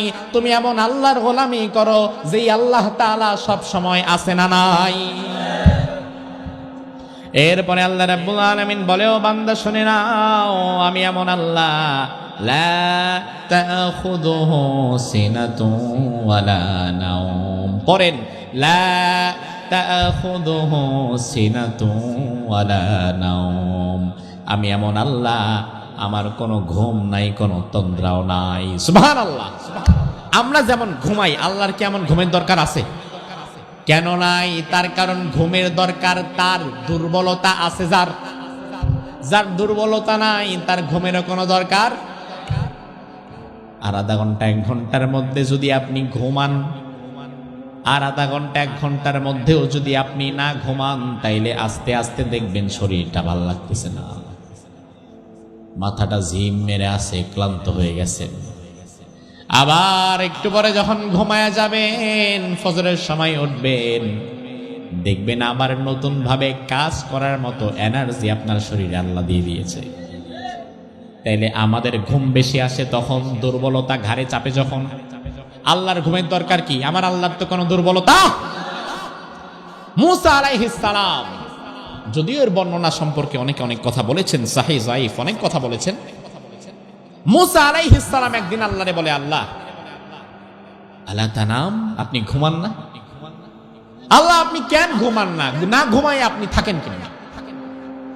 কারণ কাল্লামাল্লাহু মুসা তাকলিমা, মুসা সরাসরি কথা বলতে পারতো। কার সাথে? সরাসরি হট লিংক। আর সরাসরি কথা বলার ক্ষমতা থাকলে 2-1টা প্রশ্ন তো করেই। আমার ভাই মুসা আলাইহিস সালাম মিশরে তুরে সাইনা, জাবালে তুর, ওই পাহাড়ে দাঁড়িয়ে আল্লাহর সাথে সরাসরি কথা বলতেন। এই রমজানে আমি ফিলিস্তিনি ভাইদের জন্য কিছু কাজ করেছিলাম, মিশরে গিয়েছিলাম।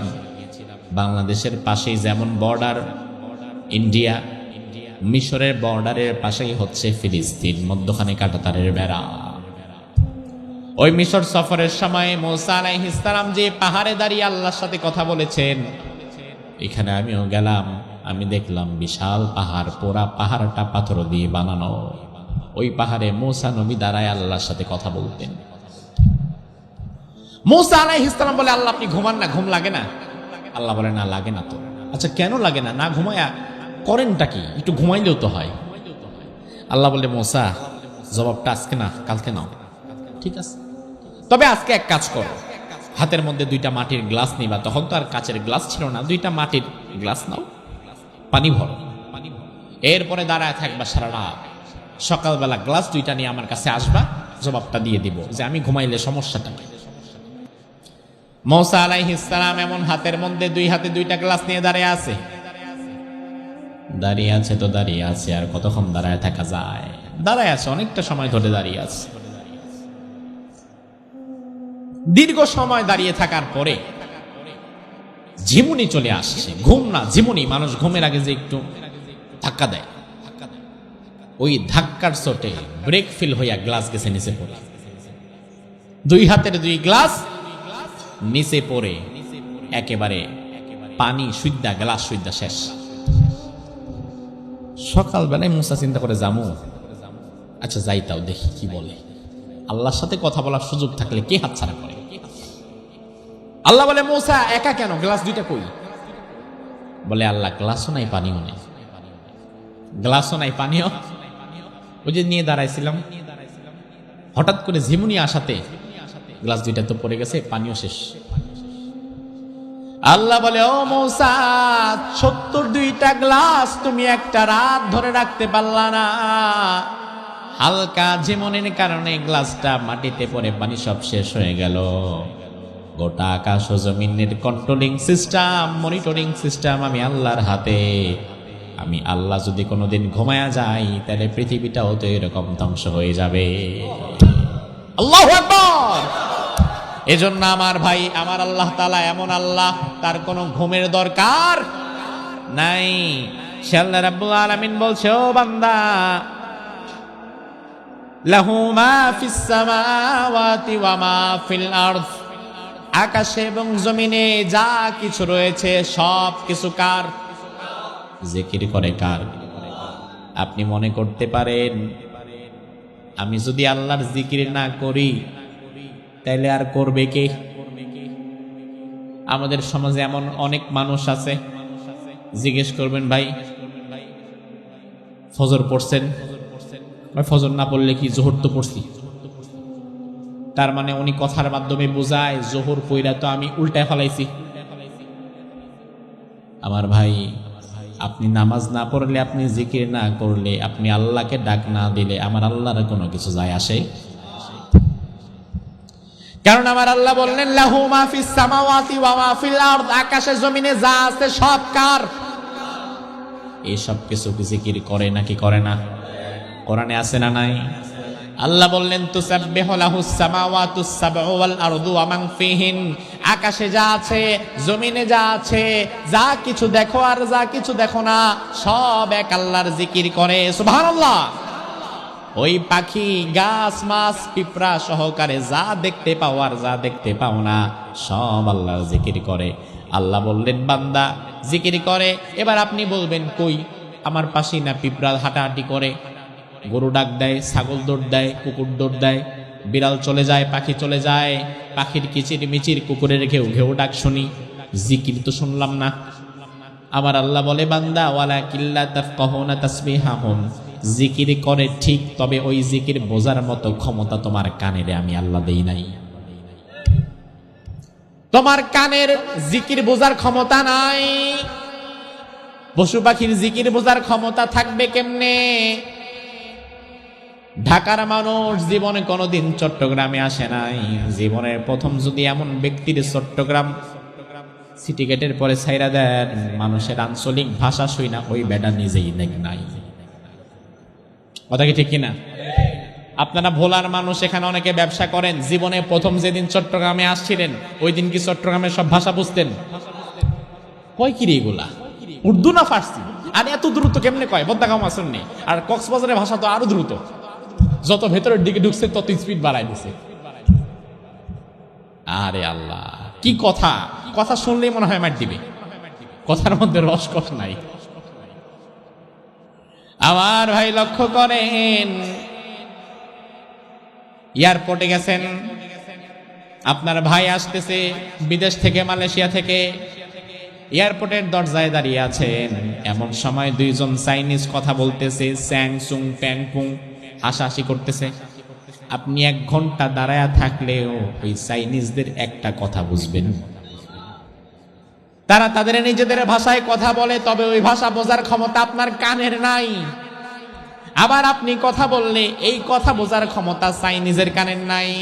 তাইলে দুনিয়ার মানুষ যদি নিজেদের ভাষায় নিজেরা অঞ্চল ভেদে না বুঝতে পারে, তাইলে পশু পাখির জিকিরের ভাষা বুঝবে কেমনে? কিন্তু জিকির যে করে এইটা বিশ্বাস করা লাগবে। তাইলে এবার লক্ষ্য করেন, আপনি কালিমা পড়লে, আপনি জিকির করলে আল্লাহর কোনো লাভ নাই, আপনি জিকির ছেড়ে দিলে আল্লাহর কোনো লস নাই। কারণ এই চট্টগ্রামে মানুষ আছে কয় কোটি, আর জমিনের নিচে পিপিলিকা আছে কত হাজার কোটি। জিকির তো সবাই করে, শুধু আপনি একা না। সে আল্লাহ বলছেন, বান্দা আমি তোমার এমন আল্লাহ, লাহু মা ফিস সামাওয়াতি ওয়া মা ফিল আরদ, আকাশ এবং জমিনের সব কিছু আমার। মান যাল্লাযী ইয়াশফাউ ইনদাহু ইল্লা বিইذনি, কে আছে এমন যে আমি আল্লাহর অনুমতি ছাড়া তোমার জন্য সুপারিশ করবে? আয়াতুল কুরসির খুব ইম্পর্টেন্ট অংশ এটা। আল্লাহ বলছেন, মান যাল্লাযী ইয়াশফাউ ইনদাহু ইল্লা বিইذনি, কে আছে এমন যে আমি আল্লাহর অনুমতি ছাড়া তোমার জন্য সুপারিশ করবে? বাংলাদেশে এমন অনেক মানুষ আছে, নির্দিষ্ট একটা পীরের মুরিদ হইয়া পীরের হাতে বায়াত নিয়া নামাজ নাই, রোজা নাই, জান্নাতে যাওয়ার স্বপ্ন দেখে। এমন মুরিদ আছে না নাই? নামাজ পড়ে না, রোজাও রাখে না, সৎ পথে চলে না, হালাল উপার্জন করে না, কিন্তু পীরের মুরিদ, একেবারে খাস মুরিদ।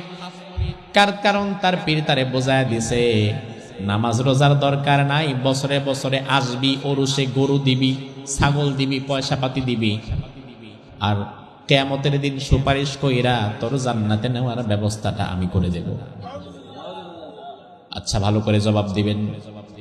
মুরিদকে জান্নাতে নেওয়ার লোভ দেখায় আর মুরিদের কাছ থেকে মাল পানি হাতায়, এমন ভণ্ড পীর আমাদের দেশে আছে না নাই? চট্টগ্রামে আছে না নাই? কিসের পীর তোমার জন্য সুপারিশ করবে মিয়া?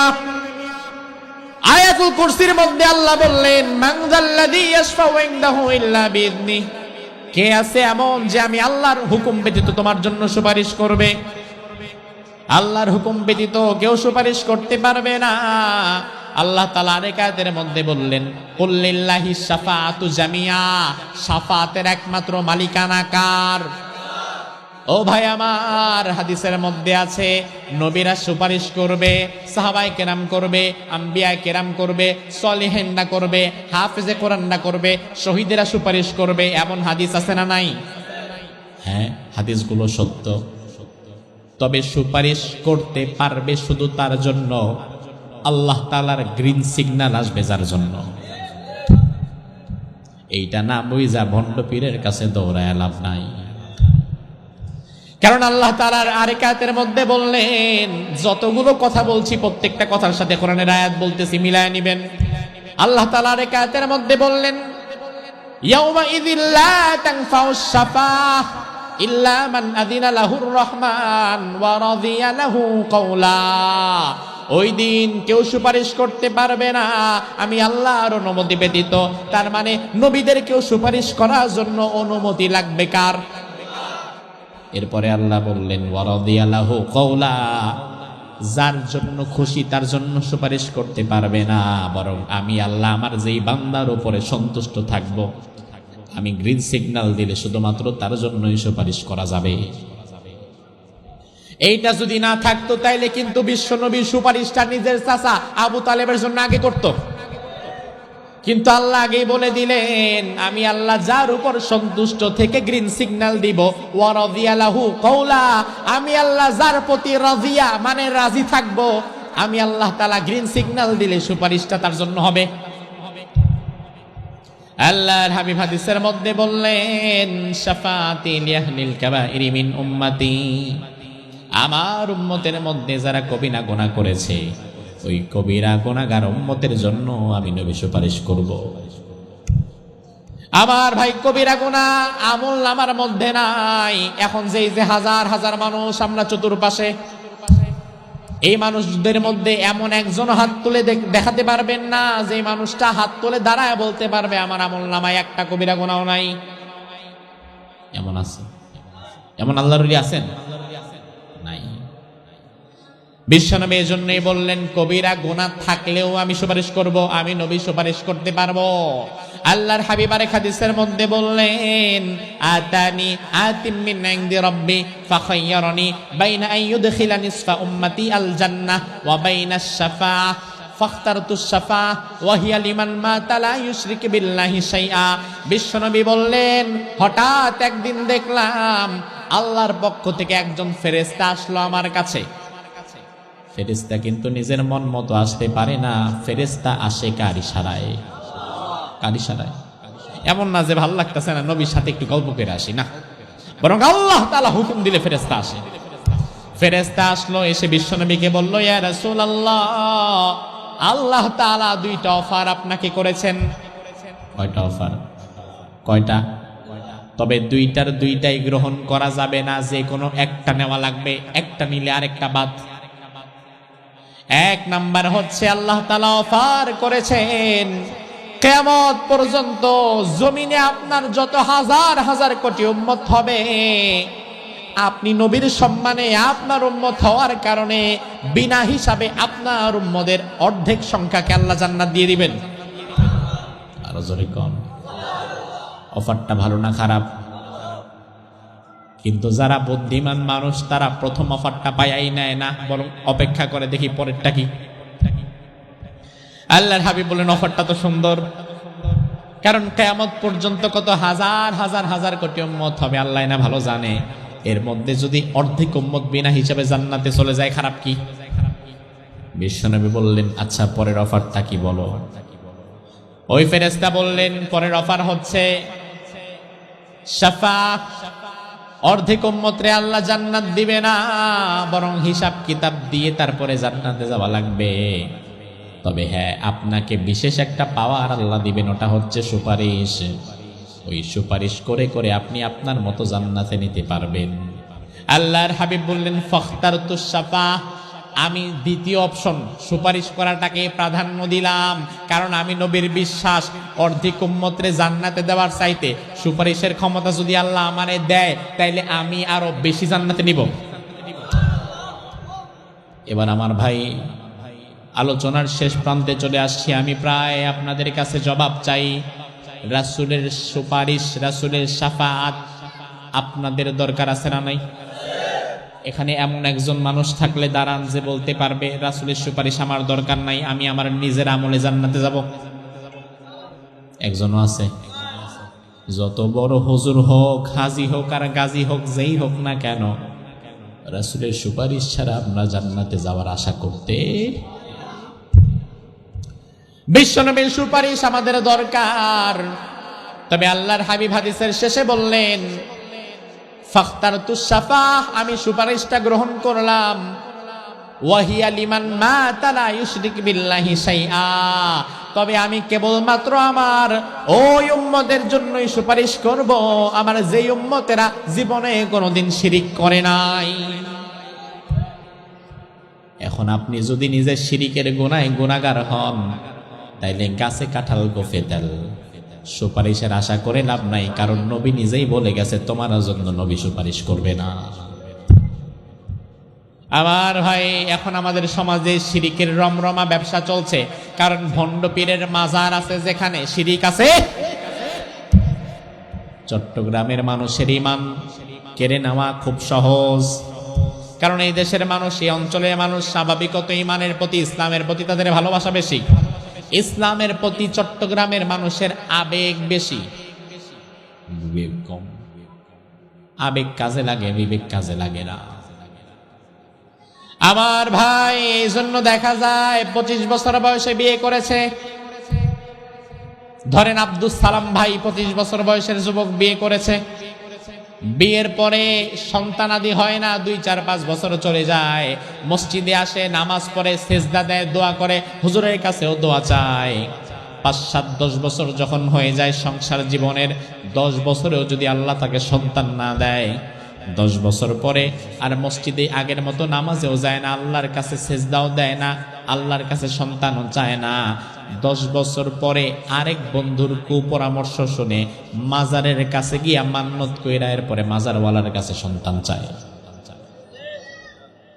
মাজারের কাছে গিয়ে সন্তান চায় এমন মানুষ আছে না? মাজারের কাছে গিয়ে বলে, বাবা আমার মনের আশা পূরণ করে দাও, এই দাও সেই দাও, অথচ মাজারে যে শুয়ে আছে সে জীবিত না মৃত? ওই মাজারওয়ালা তোমারে কেমনে দিবে ভাই? ওই মাজারওয়ালার নিজেরই তো নিজের কিছু দেওয়ার আর ক্ষমতা নাই। এর উপরে আমার ভাই আরেক কথা হচ্ছে, সন্তান দেওয়ার মালিক কে? শাহজালাল নাকি আল্লাহ? জোরে বলেন, সন্তান দেওয়ার মালিক কি বাইজিদ বোস্তামি নাকি আল্লাহ? কোরআনে আছে না নাই?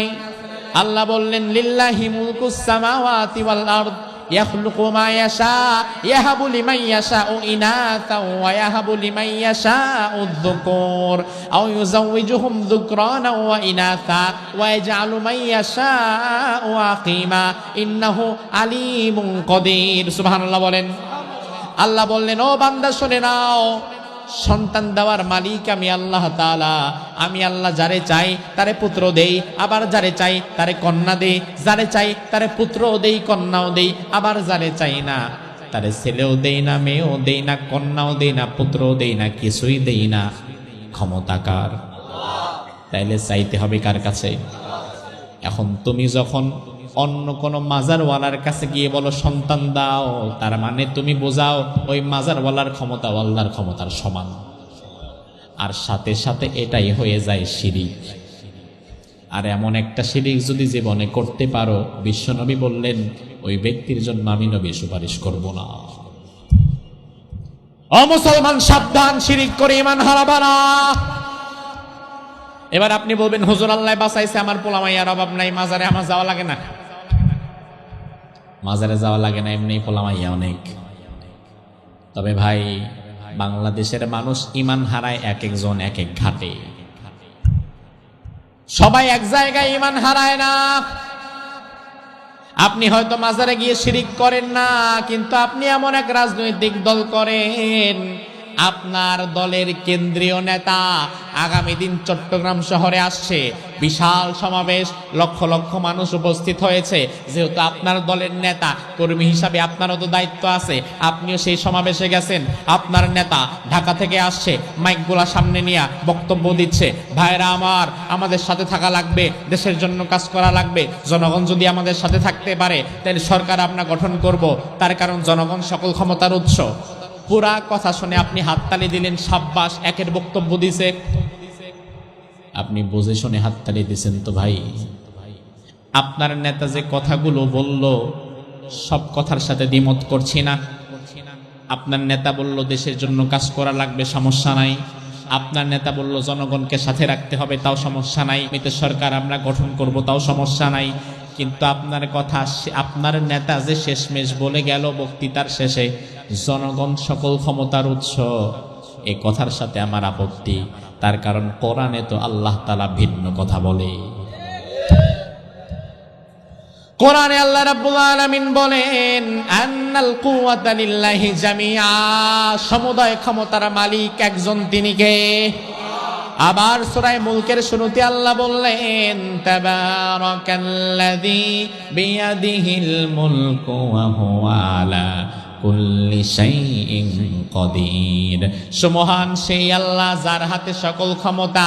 তাইলে সকল ক্ষমতার উৎস কি জনগণ নাকি আল্লাহ? ও মুসলমান, জবাব দাও, সকল ক্ষমতার উৎস কি জনগণ নাকি আল্লাহ?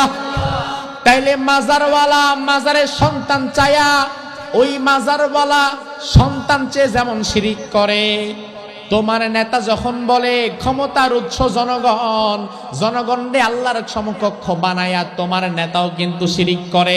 ওই মাজারওয়ালা মাজারে শিরিক করলে যেমন ঈমান হারা, তোমার নেতার এই বক্তব্যের দ্বারা সেও ঈমান হারা, আর যেই কর্মী হাততালি দেয় ওই কর্মীরও ঈমান হারা। কারণ নেতার সব বক্তব্যে লাভ দিও না, তোমার দল 2 দিন পরে তোমারে চিনবে না। তোমার ক্ষমতা না থাকলে তোমার দুনিয়ার মানুষ গুনবে না। আজকে মরে যাও, আমি কথা দিয়ে গেলাম, বিশ্বাস করো আজকে রাতের এখন বাজে 11:42, তুমি মরে যাও, আগামী রাত 11:42 পর্যন্ত জমিনের উপরে তোমার লাশটা মানুষ রাখবেও না। ওই কবরে তোমার ক্ষমতা যাবে না, তোমার টাকা পয়সা যাবে না, তোমার নেতা যাবে না, তোমার দল যাবে না, কবরে যাবে ঈমান। এই জন্য যে ঈমানটা কবরে যাবে এই ঈমানটা ভাঙ্গো না, যে ঈমানটা কবরে যাবে ঈমানটা নষ্ট করো না। এই ঈমানটা যদি নষ্ট হয়ে যায় তাইলে আখিরাতে কোনোদিন পার পাবা না। আমার ভাই, এজন্য আল্লাহ রাব্বুল আলামিন আয়াতুল কুরসির মধ্যে এমন অনেক চমৎকার কথা বলেছেন, যে কথাগুলোর উপরে আমল করে যদি জীবন চালাতে পারেন তাহলে আমাদেরকে যিনি জান্নাত দান করে দিবেন তিনি কে? আমরা যেন আয়াতুল কুরসির উপরে আমল করে আমাদের জীবন কাটাতে পারি, আল্লাহ তাআলা তৌফিক দান করুন, বলি আমিন। হাদা মা ইনদি ওয়াল ইলমু ইনদাল্লাহ আলাইহি তাওয়াক্কালতু ওয়া ইলাইহি উনীব।